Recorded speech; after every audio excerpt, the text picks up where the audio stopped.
Welcome to Rebel Base, IGN's weekly Star Wars show. Punch it, Chewie! Hello and welcome to a very special episode of Rebel Base because we've seen Star Wars Episode 7, The Force Awakens. Yep. That's pretty special, but also special because it's three of us on the show for the first time. Why is that, Chris? Because we've seen Star Wars The Force Awakens. That is true. Also because Alex sent us an email before saying, look, it's Tilly's last day. Make sure he's in your eye contact at all points so he's not in the pub all day. I've been busy. Well, you guys have been slagging off. Whoa. Slacking. Anyway, so we have seen The Force Awakens, so we thought we'd do like a big episode talking about everything that we think about the film. We've actually seen it twice. We've seen it twice. We've all seen it twice, yeah. which is good, which is helpful. Did you have anything spoiled for you between not seeing it and seeing it? Between the first and second Yeah. viewing. Did you have anything spoiled for you? Did you have anything spoiled for you? Yeah. Because you were meant to. This is really sad, actually. We should talk about this. You were meant to come with us to the one of the very first screenings of it in the UK, and you were I got ill. sick. Your I mum got said you sick. weren't allowed to come. I got sick. We came knocking on the door. Mrs. Tilly answers. She was like, "No, Cass this is said not, no. She's not coming out. He's not coming out I was to play." absolutely heartbroken because That's half the people bonkers. I knew were at the LA premiere, and then Yeah. everyone else was at the screening that night, and I was just sitting there looking at Twitter, going, "Oh, this is making me really sad." Well, are we going to talk about spoilers in this cast? Absolutely. So, If so, we should do. So I had the big thing spoiled for me. Yeah, you had. Some absolute idiot put it up on Twitter about what happens to this fella. What did he say? He So said, from this point on, if you haven't seen the film, don't watch any of this. or listen or yeah. read. He said in 26 hours I'm going to see Han Solo die. Did he That's know, pretty much or a was he spoiler. just predicting I don't that? think he knew, but he's obviously used that. Come from a point of he's probably read a lot of stuff around it, and so done with him. And then What's he doing? But is he just going that he thinks Han Solo's going to die? So Sure. he's I being think so. smart and going, Like you said, which will be yeah. based But on the fact informed. that he's read everything around Yeah. it, everything that I've avoided. Okay, yeah. I would have been able to guess that as well if I'd read everything around the film. yeah. Because, we all thought one of the original three, or Sure. four, including Chewbacca, was Yeah. going to Sure, die. sure. Actually didn't... I thought it was more likely going to be Chewbacca, or Luke. Yeah. But yeah. Did you guys have anything spoiled? Or you guys were Nah. working on... You guys were looking... There's you no guys- way, You yeah. guys were kind of figuring stuff out. I guess we've Yeah. seen a lot of stuff in advance, and I guess we done a few of the rewinds, and obviously this show every single week. Yeah. I think we worked out roughly the beats of the first act of the movie. We knew the name of Maz Kanata's planet, Takodana. We knew Yeah. a few of those main early story beats. I don't think we got the exact order of Finn breaking out Poe, but we got the broad brushstrokes anyway. Yeah, we've got like still an really- episode that's going to come out, which is going to be like everything we got right and wrong about. Force but there was still a Awakens, lot but- of surprises in the movie and Yeah, a lot of more loads, details. yeah. Yeah, so I do think also if you look back at a lot of the trailers, there's shots and there's lines drawn from existing movies. There's shots that aren't used in the final movie. Yeah, loads. So it's a good way of giving you some of the movie without actually revealing anything at all. Yeah. So They're it's really actually a really smart way of doing it. They're really smart trailers, actually. If you look back on it, like the amount of Give them footage that and stuff that you don't actually see in the final film. Like, Is that smart or is that just deceptive? I think it's smart, though. I think it's because What, you're saying they've done that on purpose? Yeah. They've actually shot stuff to put in the trailer and not in the No, I don't final think they've film? done it. Maybe they haven't done that, but maybe I they've definitely- kept stuff back or put stuff in and gone. Oh no, that I'm fine with. But Yeah. if you're saying that they've actually shot stuff to put in the trailer that isn't going I to be, do in the think film. there are shots in the trailer that they filmed. there's gotta specifically. be. There's a character reveal moment where you first see Kylo Ren igniting his lightsaber. He's still Yeah. got his helmet on. There's no... In the movie, I don't think they would have shot a scene where he's put his helmet back on. Oh, No. maybe, but... No, I think do- you're right. I really do. I think that is new. And I think the shot maybe of Maz Kanata handing the lightsaber over, because if that's not a shot that's been done, then the entire sequence that comes before it with Rey don't know if finds I it. like that. It's Yeah. I actually think that's- also getting super, super nerdy. Yeah. What's the canonical status of those scenes? Because they are real Star Wars bits, but they actually don't exist in the reality of the movies. The flashbacks. No, Oh, scenes the that- trailer- the trailers and the thing, scenes okay. that exist only in the trailers for the movie. Are they I don't think that matters. No, I'm just saying. Well, no, it's a terrible Yeah. thing to do though to an audience to make you think you're going to see one thing and then you go and see you pay your money and you see something else. No, because it's not. They're not like that badly done. Where no one's going in and going, I didn't get to see Kylo Ren with his helmet on ignite his lightsaber. No one's going, I paid 20 quid to see that. Well, I'd be interested to see if what you say is true. I can't believe I would have thought it was just that reshoots or they've changed stuff. Yeah. I wouldn't think they would do it on purpose because otherwise it's a really deceptive thing to do to an audience. Yeah. But, okay, so one of the main things that people have been talking about, that it remixes too much of A New Hope. So a lot of people said this, that they think that they've seen too much of it before. And I think the first time around, I didn't actually feel it that bad, but the second time around, I definitely did. I felt like it dragged a lot when they were doing the whole "let's get into the Death Star" type thing. And I was like, I don't think any of the movie drags. Like, I think that's a bit harsh. The second time around, I really felt it, but then it's hard to say that for a second. I don't think that thing drags. So my perspective on this, obviously, I can see the fact there's plenty in this movie that has been done in Star Wars before. Yeah. The two things I would like to say on that point is, one, Star Wars in itself isn't an original thing. Like, it taps into a lot of old mythology. You know, George Lucas intentionally constructed it on Joseph Campbell's Hero of a Thousand Faces. All those classic archetypes you get across world mythology. He did that. And this is almost trying to do that, but actually doing one of the influences it's building upon or cannibalizing is A New Hope in itself. And secondly, I think the things that I like most about this movie that are most vibrant in my mind after seeing it are the new things. It's not like its successes are purely the stuff that it harks back and recycles. I think the things I like most about it are the new elements. So I don't think it's leaning so entirely heavy on the old stuff. And I think after the prequels, when we had 3 movies that probably departed or strayed too far from what we all loved about Star Wars, and this was the first movie that had to usher in a new age of Star Wars, not one movie, several movies. It just gave everyone that feeling again. And, you know, maybe it's too close. Maybe it, cleaves too close to a lot of the elements of New Hope. But I feel like this movie had to do that. Kind of go, right, you've wanted Star Wars for a long, long time. George Lucas didn't do that. Here you go. Here's Star Wars again. And it is the same plot ultimately. I thought we needed that. I felt like I needed that anyway. I think I just kind of felt like the scene where they're talking about a Starkiller base, and they're like, and they even make a joke with it. They go, "Oh, so it's another Death Star," and they go, "No, it's not another Death Star. It's a bigger Death Star." And I just kind of felt like they had an opportunity there to go like, because I generally thought they were going to go, no, instead of building it like an actual base, they've built it into a planet, and you can't destroy a planet, which means there's no destroying it. So that was going to take out the entire thing of, right, how are we going to destroy this thing? I kind of felt they were going to do that, and maybe the last bit was going to be like a rescue film rather than like a blow shit up film. I kind of felt like that, and I think like you said a really good point, which was like, you're kind of sick of seeing this shot where they go from like a quiet bit where there's like a fight between a couple of people to this giant space battle bit. I haven't said that yet. Oh no, but you said it to us, sort of thing. Okay. Like, you know what I mean? Like, and it feels like I kind of agree with that. Like, cutting back to these scenes, I kind of feel like so much of it I've just seen before. So I think it sagged badly in the middle as well. But yeah, that was going to be my point. So I agree. But I think one of the scenes though I think was good with the X-Wing and TIE fight is when they attack Maz Kanata's base. Yeah, but you know what I think? Like, I think people wanted to see X-Wings and TIE fighters. For so long we've seen like these weird retro versions of them, and I don't know, I feel like I think my point was just having them juxtaposed with a lightsaber battle again is very tight. It's like, well, put them in a different part of the film and have them, get their own scene but just seeing what I've seen twice before, and it was a joke in the original trilogy when they had a second Death Star. It took decades to build the first one, and then the next one sprung up very quickly, and it was bigger. And that was kind of a joke. I was like, is that all they could come up with? And so, yeah, my heart sank a little bit when that did come up, that it was Starkiller Base was exactly the same thing, pretty much, but bigger. And then to have that scene follow the same beats, when, as usual, with those finales, I felt it all the way through, that the stuff with the lightsabers is much more emotionally and dramatically resonant than the stuff in space, where it's a bunch of new characters that I've not seen before, and so I don't really care when they die. Yeah. It's just they could have done something, just switched up a little bit. It's weird, yeah, because that is, I guess, like, yeah, that is the type. So the lightsaber stuff is the more kind of emotionally charged, the family stuff. Yeah. And the other stuff is the big dramatic backdrop, the Skywalker family saga playing out against this kind of intergalactic battle. And when they had that scene around the kind of the Resistance base, I didn't think that was almost going to be the final act. When they said this biggest, I thought that was going to be like, that was going to fall away quite quickly, and there was going to be something else behind it, because they set it up so much as a joke, and it's an amusing moment. But I thought it was going to be set up as a joke because there was going to be something else. Because when he was like, "Oh, come on, there's always a way. There's always shields," and it's a mixture of New Hope and Jedi.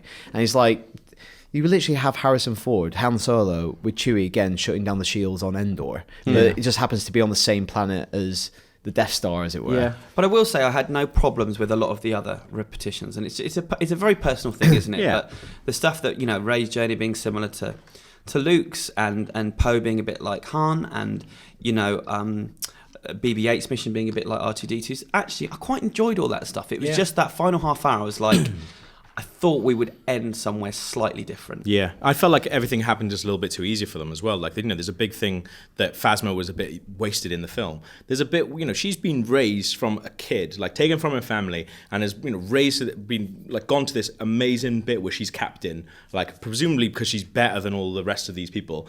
They put a gun to her and say, "Can you lower the shields for this entire base?" And she just goes, "All right, I'll do that."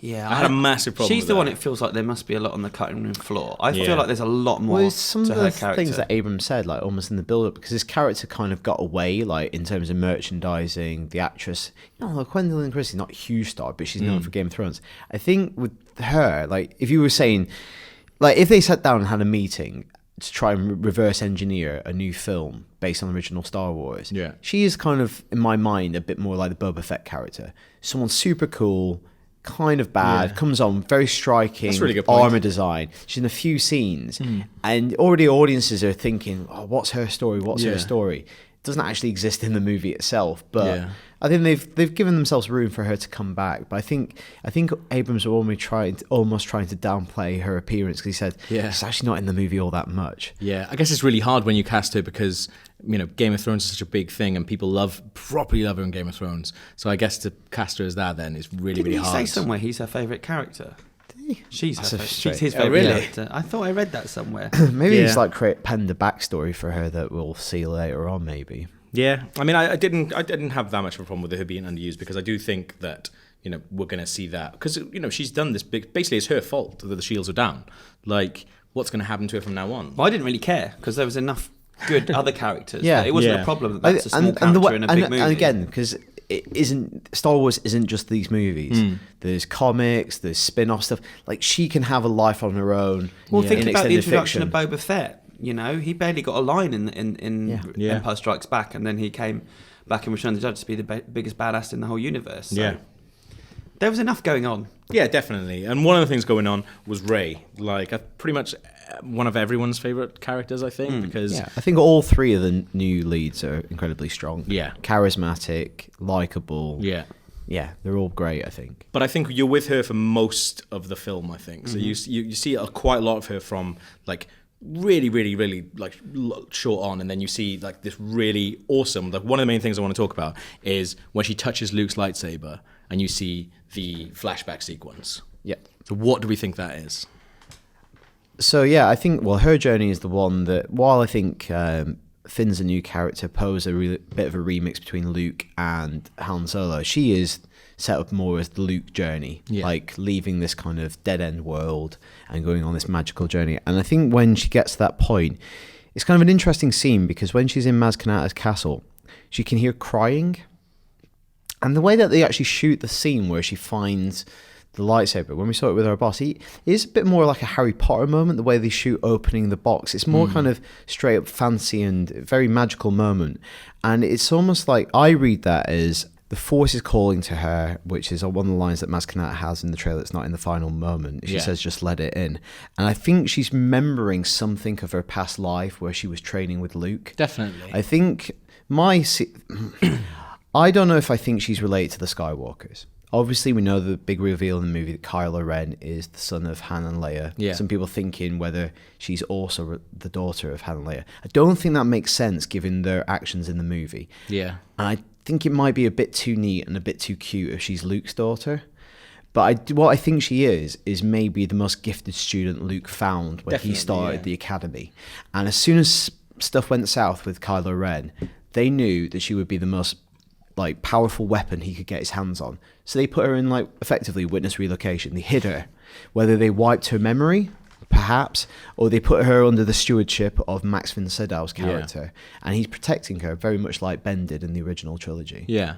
That's what I think she is. I think if she's Luke's daughter, it might be a bit too contrived, and also who could be a good candidate for Luke's mum without that being a bit of a drag to fill that in the next movie? There's no woman that's easily they got together. I feel like Jedi's bits. That's what I think. More like priest. He's gonna dedicate his life to doing this. I kind of feel like we've missed out on like Han and Leia's like having a child and stuff like. We've missed out on those years, and I kind of feel like it would be too much then to miss out on like, oh, you've also missed Luke falling in love, having a child and stuff like that as well. And I just kind of think it's too easy and it's too clean for it to be there. Well, what's her parentage then? Like, if it's not Luke, like, I was thinking maybe I agree it's too clean and contrived, but. She's so powerful, so quickly. You know, what is she the product of? Is it two Jedis together have had a child? You know, is it Luke and someone else? Yeah. I don't know. Like, they attach so much of the story to her, the mystery behind who her parents are, and the fact that she's waiting for them to come back for her. Then there's going to be some huge reveal. But if it's not Luke, I can't see what other clues there are there. It'll have to be something totally new. Because there's two scenes of the movie that, like, so when Han first meets her and he offers her the job to work on the Millennium Falcon with him and Chewie, like, he knows who she might be at that point. And then when they go to Maz Kanata's castle, there's a scene that they intentionally break off, where Rey goes off and she chases Finn when Finn seeks transport to the Outer Rim, and Maz Kanata leans over and goes, "Who's the girl?" It's a really knowing line as well. She goes, she literally like looks at him straight in the eyes and goes, "Right, who's the girl?" And it cuts off straight away. Yeah, and they cut off, and it's obviously he's telling her something off camera for dramatic tension that I assume will get filled in. But obviously, we've got now a year and a half of intense speculation who that might be. Yeah. Again, you're right. Like, you set that up because I think her just being the chosen one, or just like supremely gifted, I can't think of any other decent candidates for the reveal to be satisfying enough after so much mystery. Yeah. So I think her just being set up as like she was the best we had, because Kylo Ren seems to know who she is as well. Because when the guy says to him, "There's a girl," he goes, "What girl?" Yeah. And it's a pointed like. That's what I think the background is going to be. The background is going to be that these people would like they were involved together when they were training. I don't think it's going to necessarily be her parentage. I don't think. And I wonder if Snoke is going to be involved in some way, shape, or form, because the Emperor was pulling the strings for all 6 films previous. Yeah. Snoke's now behind the scenes. And I wonder if he's manipulating Kylo Ren, he obviously is. Yeah. And I wonder if he could see the situation coming and wanted the two of them to meet and her to hurt him. And it could be like an Emperor situation where he's pulling these strings and he knows he's involved with her parentage. And he's using Kylo to get to her because she's the powerful one. She might be the one he ultimately wants. Yeah, because I think that's what comes across in that movie is, you know, Snoke obviously has no love for Kylo Ren. He's using him as the offspring of Anakin Skywalker, or like, you know, the grandson of Anakin. So he's just a weapon. He's a tool for him. And he's like, you know, that's what Han Solo tries to say. Like, he was taken from us. You know, he had this like tendency in him, but why is he taking him? Because he's incredibly powerful. Yeah. If you want to take over the universe, you get your hand on every weapon, whether that's a person who's a powerful Jedi or whether it's building Starkiller Base. Let's exploit him as much as possible. And you're right. The best thing about watching all 6 movies in quick succession is you realise that Palpatine's plan is going on for decades. Yeah. Like, such the long game. And I'm almost wondering whether Snoke goes even deeper. And are we actually... what Snoke is it actually Darth Plagueis? And I had to look this up because a lot of the extended universe was obviously put to one side when Disney took over and they codified and simplified the universe.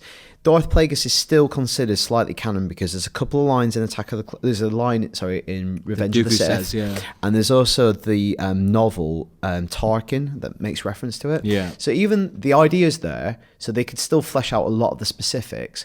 And one of the things he's known for is being able to cheat death. Yeah. So even though Palpatine killed him when he took on Darth Maul as his apprentice, this is a guy that could still knock about. And if you look at his facial scars, it looks like someone who might have come back from a very, you know, a morbid situation. That's what I would like that. Like, the villain almost goes one deeper.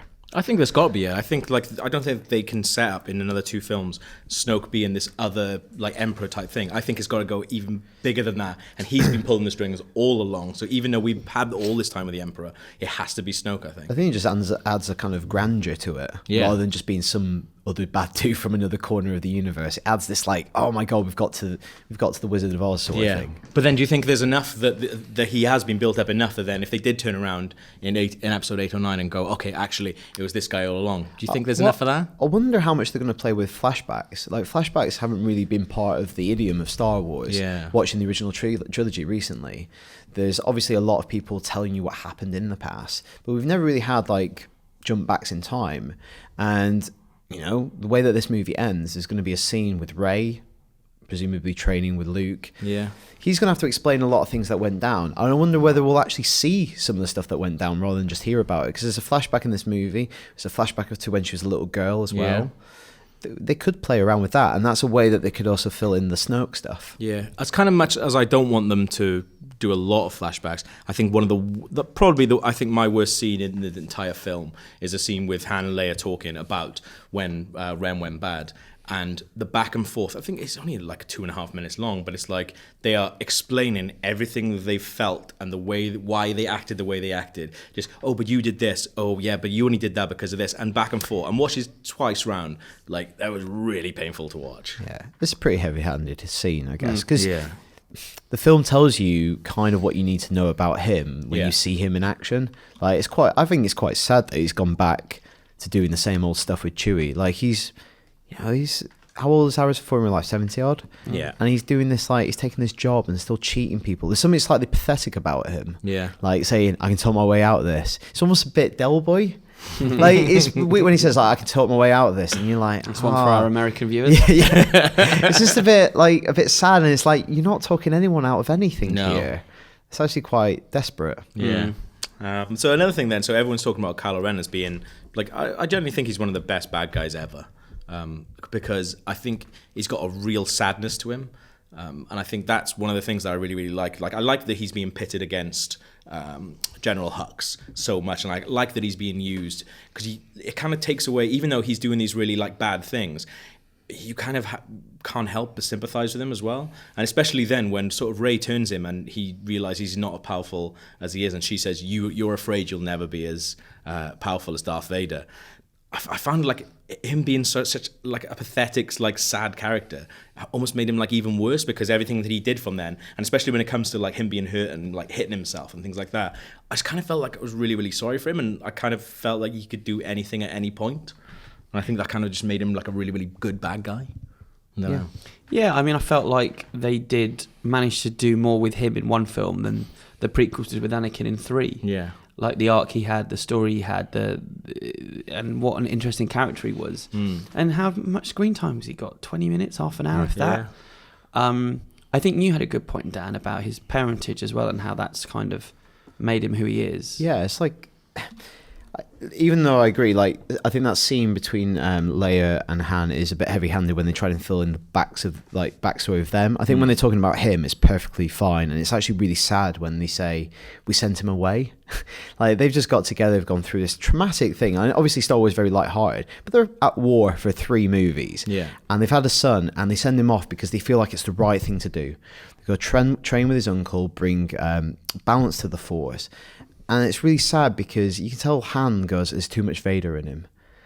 And it's just a really sad line. Like, was this inevitable for this kid? Imagine going to train with your uncle in this newly established school. Yeah. And I know it goes a bit Grange Hill meets Jedi, but if you think about that, everyone at that school knows what your grandfather was and what he did.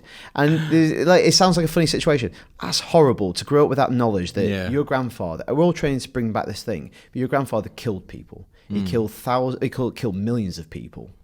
Your grandfather was Hitler. Yeah. That's a horrible thing to grow up with. And knowing that is maybe in you, that's a really terrible thing. And some of the great scenes of that movie is when they flip it. And it's almost like, you know, the scenes when you see like Vader and you come in with the perspective of like a general from the Empire. Yeah. And you see him just like becoming Vader again. You see those scenes maybe that Vader was having in private, where he's doubting himself. But for the first time, you see it dramatized on screen with Kylo Ren saying, "I feel the call to the light side." Yeah. And I think Vader was probably having those moments. Definitely. We just didn't know that because since he's been like elevated to this like supreme Sith Lord, and he wasn't. He was conflicted every single day, and we're seeing Kylo Ren live in that conflict. Yeah. That's bloody fascinating. Yeah. And what a great villain that's going to be. Like, and whether the story of these 3 films is his ultimate redemption, or whether the failure to redeem him. I think that's what's the most interesting thing about this that and the idea of bringing the Jedi back. Yeah. Because without the Jedi, there is no balance to the Force, and the fact that they've gone away has allowed this kind of evil to rise. Yeah. So it's on Luke as well. Like, it might have gone wrong, but him going into hiding has precipitated this like political situation. Yeah. So He's bottled it. he's got a lot of talent for it. That movie. I It's do true, kind of though. think why would he go into hiding? Because you think like you've almost caused this, Yeah. and you've just gone kind of wash your hands of it and gone, all right, well, I'll just kind of go into hiding now, and Go whatever and- happens, Go and grow a happens. beard, yeah. I think that's the most interesting stuff with Luke to come is learning that. Like, he's not known that many Jedis in his life. He knew Ben for a short amount of time as Obi-Wan. Yeah. The amount of time he trained with Yoda is pretty up for debate in the original movies. Whether he went back between Empire and Return of the Jedi to train more is a bit ambiguous, because he says, I've got a promise to keep to an old friend. By the time you see him in Jedi, he's very powerful compared to Empire. It's a bit ambiguous, that. So most of his life, he's not really had strong guidance. Yeah. Maybe he just thought, this is too big for me. Like, he tried to start an academy, pass on what he knew, and it all went wrong. Yeah. And that was his own nephew. That's It was really really interesting stuff, I think. Yeah, we had a really good conversation in the pub about it. I'm just saying, like, how does Kylo Ren not know everything there is to know about Anakin's turn to Darth Vader, and Darth Vader's like turned back towards the light as well? Because at the point, surely, when Kylo Ren starts to turn to the dark side and be like, look, just so you know, even though you are putting like Darth Vader on this pedestal, he does turn back. Like, he turned back right at the end, and he realized like sort of the error of his ways. And like, we spoke to J.J. Abrams about this last week, and he said he like idolizes the thing that Darth Vader was, like this sort of like, you know, the best form of the dark side. But that doesn't exist. It doesn't exist because he does turn back towards the light at the end. And I just don't understand how then Kylo Ren can see all that teachings. You're living. What's quite interesting in the movie, though, is you're living 30 years after the event. Yeah. And it feels like none of this has been properly documented. Yeah, exactly. It depends what he's been told. But that's the thing, Regardless of what's been if like, Luke's because told him, yeah. like I thought Luke Skywalker was a myth. Yeah. This is a weird. Things have kind of evaporated because the war. Like, everything's a bit. It doesn't feel like everyone knows also really what went down. You don't know at what point Snoke got hold of him and Yeah, started poisoning his Yeah. brain, like kind of Iago in Othello. Yeah, it's poison in the ear. That's what's always been the kind of what's Absolutely. been happening all through these stories. So Yeah. Luke might have been telling him one thing, but he might have been hearing another. And I guess it's a really easy thing to go towards the dark side, because that seems like the allure of that is way better than the light. Definitely, I guess, and it happens much faster. Yeah, that is really sad, though. I think. So another like bad guy in there, like, was General Hux, and I think for the first time in all the Star Wars that you feel like there is 2 different versions of the bad guy. So there's the guy who's like the Force, and the guy who is like just army and that kind of person, like an actual general. And even though that's always existed, for the first time here, I kind of felt that they were kind of on like even like pegs, really. And Snoke is using both these people for the same kind of thing. And I actually really liked Donald Gleason, but you weren't a big fan of him. No, I found it a little bit too broad, the performance. It found like it was kind of this kind of sneering evil from old war films that you'd get. And I think Peter Cushing could do it, who's obviously Grand Moff Tarkin in the original film. I think he could do it effortlessly because he didn't really have to try. But too much with Donald Gleason, I could see him trying. I could see his the way he was walking, the way he was using his face and sneering, and I just felt like I could see him acting evil rather than with Cushing. He was just being evil. Okay, yeah. And so, and I thought he got some duff lines as well. I don't think it was the easiest role. Yeah. But I think everyone, when we kind of found out that Donald Gleason had been cast as someone on the dark side, I was like, oh, that's interesting. That's kind of the opposite of what you'd expect from him, because he's quite a likeable, heroic, sweet guy.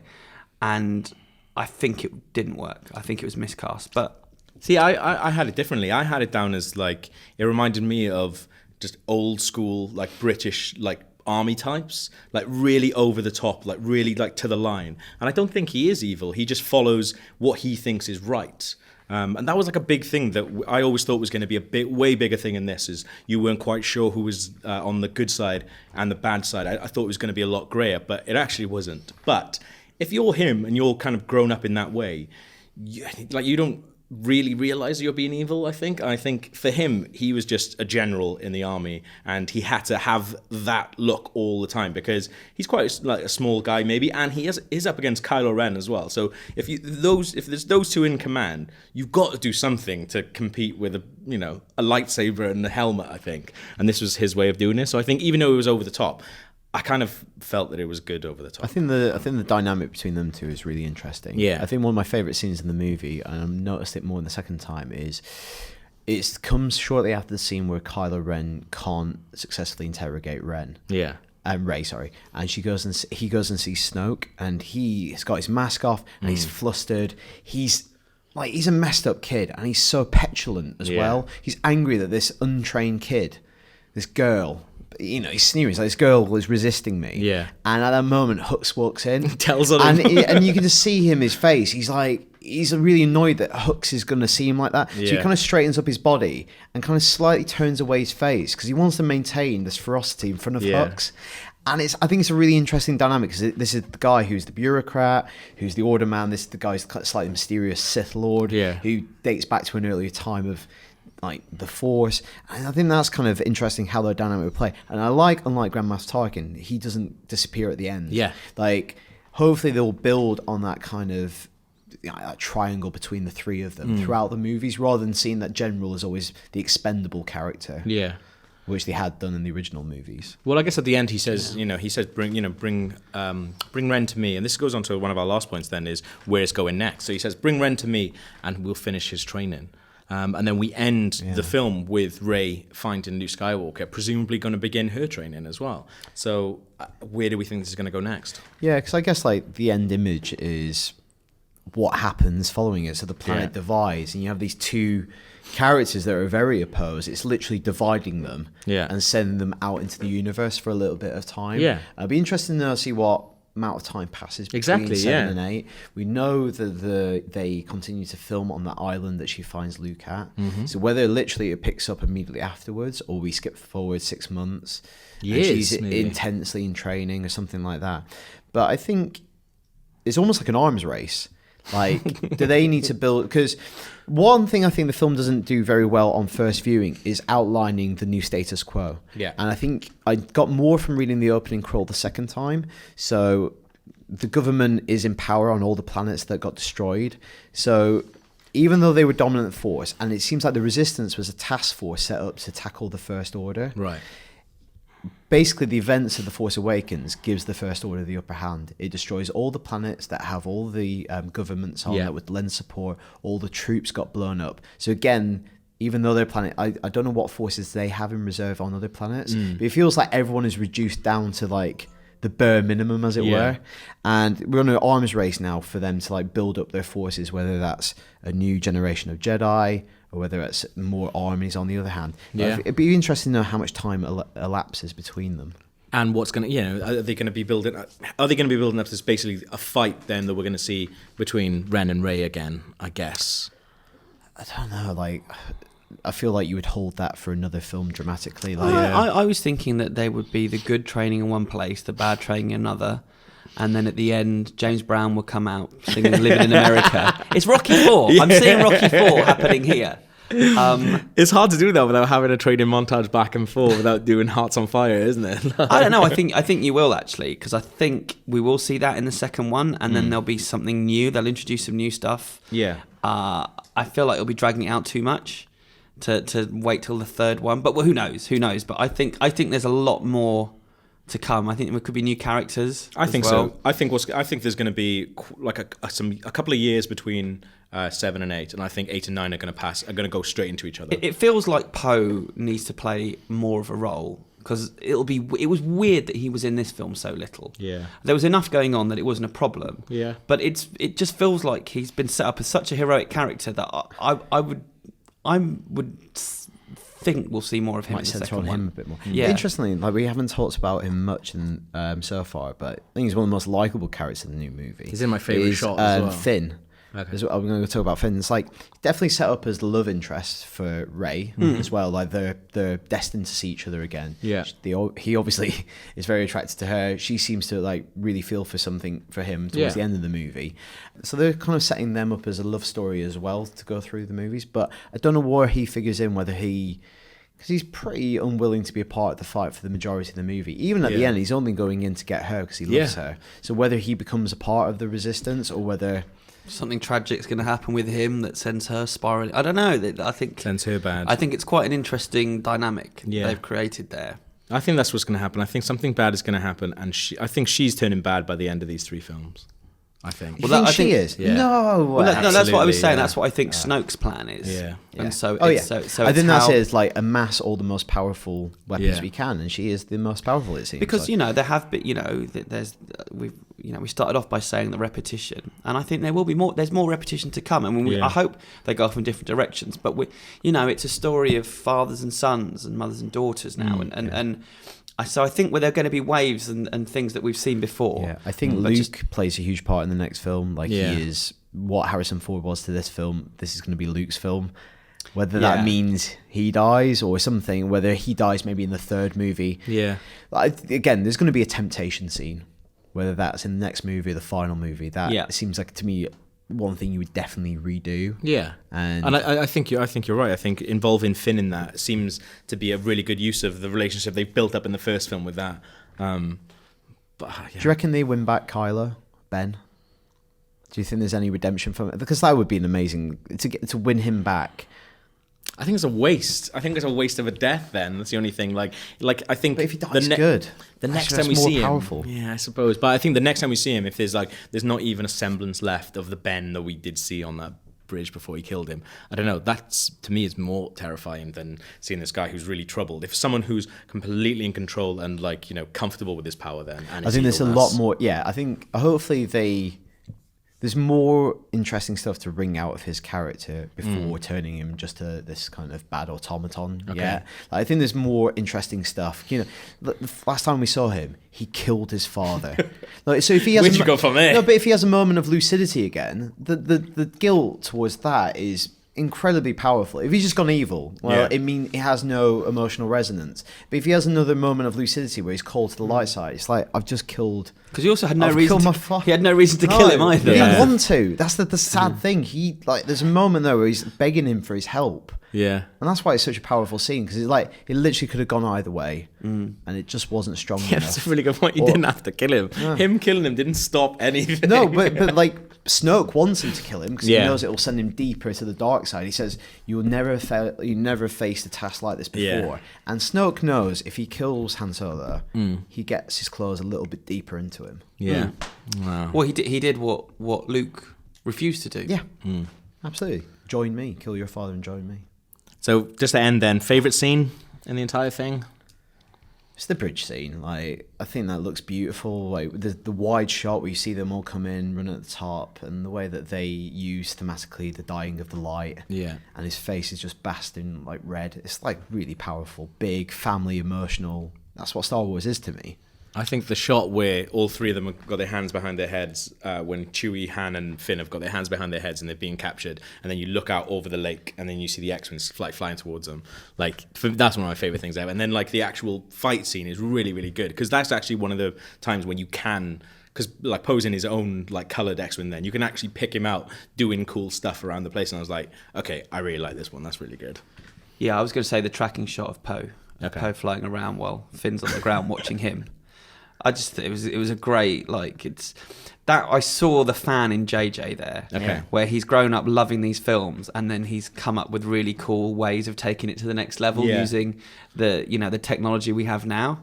That just felt like a Star Wars fan, and it's also and Finn's the Star Wars fan that we are. Yeah, exactly. Definitely, yeah. When he looks overhead and it's very Star Wars, basically yeehaw, and he goes, "What a pilot!" He's so enjoyable. It's so cheesy, but it's so cheesy. It totally works. It's 1940s matinee serials, and it's great. Which is the DNA of this stuff. Yeah, I think that's where they get it absolutely right on that stuff. That's a brilliant scene. It is really good. That's it. That's what we thought of The Force Awakens. And we'll have plenty more on Rebel Base throughout the year while we wait for Rogue One. So that's only a year away.